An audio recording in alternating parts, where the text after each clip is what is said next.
The growing gap between Ben and Addison in Season 2 of Quantum Leap also affected the bond between Caitlin Bassett and Raymond Lee in real life. In a special interview with Us Weekly, Bassett, 33, detailed the laborious process of narrating Ben and Addison's journey on television. "Ray and I had to kind of go in different directions. It's funny because we collaborated to create the backstory for the first season. That was the only major difference between the two of us, aside from the fact that he had to choose what he remembered because of Ben's memory loss," she told us. "But in Season 2, I had to focus on my own needs." Bassett and 36-year-old Lee modified their working method to more faithfully portray the transition between their personalities. "We actually didn't talk about Season 2 all that much because we had to break up as friends. We weren't quite as close, Ray and I." The actress recalled, "We had to be like, all right, we got to figure that out separately. Then, as the season progressed, we had to establish a brand new kind of bond between Addison and Ben." Reviving the science fiction series from the 1990s, Quantum Leap tracks Ben after he secretly travels back in time and becomes disoriented. Ben seeks to determine what led him to change history, with assistance from his now ex Addison and the other members of the Quantum Leap team. 3 years had passed since the crew last heard from Ben, according to Season 2, which caused a time jump that seemed like only a few days to him. Addison had to mourn Ben as a result, but she eventually moved on and met Tom, her new boyfriend, Peter Gadiot. Throughout the season, Ben and Addison had a hard time adjusting to their new normal as ex-partners. Bassett acknowledged that trying to play was really startling. "Ray and I said goodbye, realizing what was about to happen. We therefore had to say, this was great, and let's see how this plays out. We won't have as much communication. We didn't become as close, and Addison wouldn't be there for Ben all the time physically. We were aware that I would be leaving the Leaps. So it had a hint of melancholy. However, it was also quite thrilling to perform a different song and entirely alter the show." As a fan, Bassett thought the second season's changes were better for the show.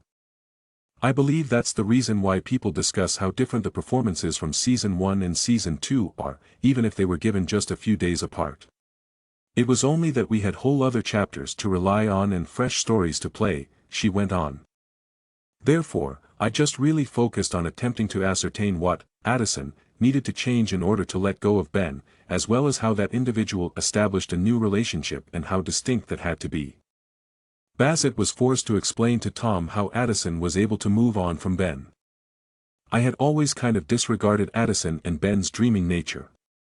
They were in a stage in their lives where all they wanted was to improve the world, and they fell in love over a shared dream of this endeavor," she said. "Then, after realizing that you can't truly heal everything and that the world will crush your heart, Addison became who she is today. After the dream kind of dies, she sits with that, accepts it, and comes to terms with who she is. The decisions you begin to make and the way you begin to make them change throughout time." In the second season, Addison struggled to balance her friendship with Tom and her former bond with Ben. As Bassett got ready to reprise his Addison role following the significant off-screen time shift, he pondered similar sentiments. "I have to look at how loyal Addison is and what my character's connection is with Tom. Different kinds of allegiance exist," she continued. "I am in a relationship with this man, as I have informed him. However, now that another person has emerged, I am unable to give up on them either because their loyalty is different." In the end, Addison bid Ben farewell and began making plans for her future with Tom. The most recent episode of Quantum Leap, which aired on Tuesday, January 30th, featured Addison telling Tom that she had discovered the ring he had been hiding, leading to their engagement. Bassett expressed her excitement to us about Addison's continued self-determination. "She's no longer dealing with things in the past tense and bringing everyone up to date with what's going on for Addison, which is great, which is why my favorite part of the season is literally now until the end," she explained. At this point, she is experiencing things in the present tense and making decisions that may not be quite correct or fully informed in the present tense. Ben has to deal with Addison getting to really start navigating her own ship for the first time. Instead of Addison handling it, which would be much more enjoyable. It took Bassett some time to come to terms with the fact that Ben isn't Addison's best option at this moment.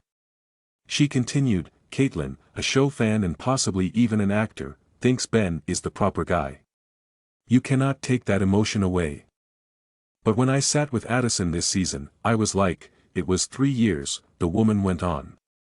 You don't get to teach someone how to recover when you blow up their world, and that's not the kind of human being she had to be to get through it. I therefore found myself supporting her decision to move on, which is, in my opinion, precisely where you should be. You just need to decide where to go from there. Additionally, Bassett gave a preview of what viewers of Quantum Leap might anticipate from the last few episodes of Season 2. The first season ended on a cliffhanger. It wasn't until the very end of the first Season 2 episode that the viewers realized, oh, this is a new setup. You'll be aware of how different Season 3 will be before the end of Season 2, she hinted. I believe the writers made a really wise decision. The most recent episode simply seems like a brand new journey. It's really awesome. So, I hope that's well received. Tuesdays at 10 p.m. Eastern Time on NBC, Quantum Leap can be streamed on Peacock the following day.